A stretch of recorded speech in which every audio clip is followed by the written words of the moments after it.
78 SCCA runoffs. You mind talking to us about that a little bit? Yeah, I was there for that. My dad has been working so hard. My uncle has been working so hard to develop these Lola formula racers. And out of a field, I think somewhere in the neighborhood of 40 cars, my dad qualifies fourth. And then my uncle qualifies, I think, 9th or 10th. And so, that's pretty good. I mean, having qualified outside the top 10 the last couple years in a row. And the factory Van Diemen drivers, and Van Diemen was like this, this huge organization out of England. They got two drivers on the front row. So they got the front row locked out. Next to my dad is a guy named David Loring, who's driving the car that Dan Gurney designed, called the Eagle.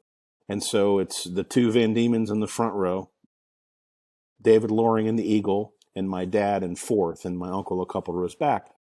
And so, having some beers the night before, I wasn't. I was 7, and so Dad and Tom say, "Hey, you need to get up to me, and we can run together."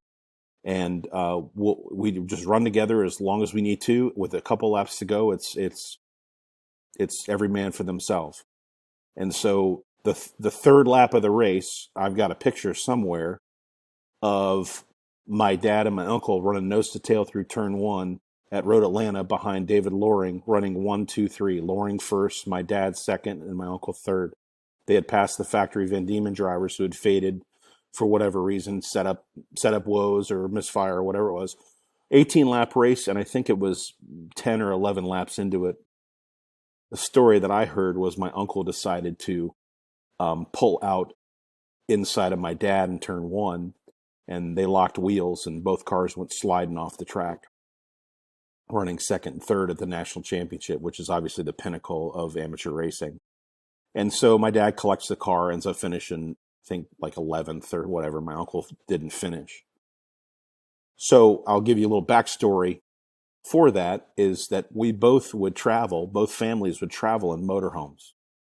So we had our whole enclosure was with us, so 34-foot whatever.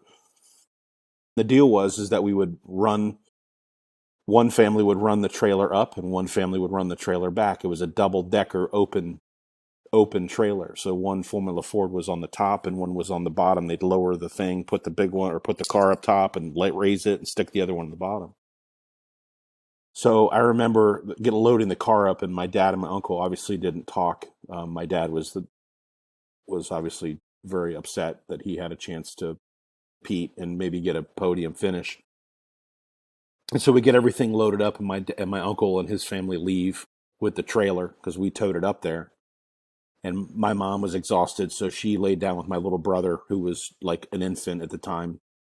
And as I normally do, I sat right on the transmission hump of the motorhome, right next to my dad, looking out the front window.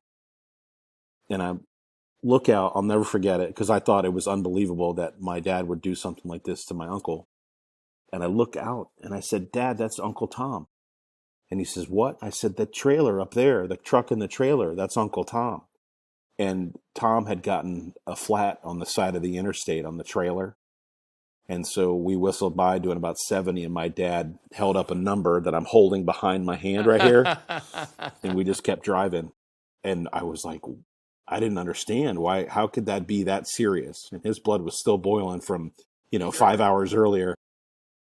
And so Tom, got home at 4 a.m. or whatever it was, after, all the rusty bolts had broken off on the trailer, and they rode home at 40 miles an hour. My dad had saved the trailing arm that was bent. It still had the tire mark in it, so it's meant to be this, and it was like that, and put it on like a piece of wood.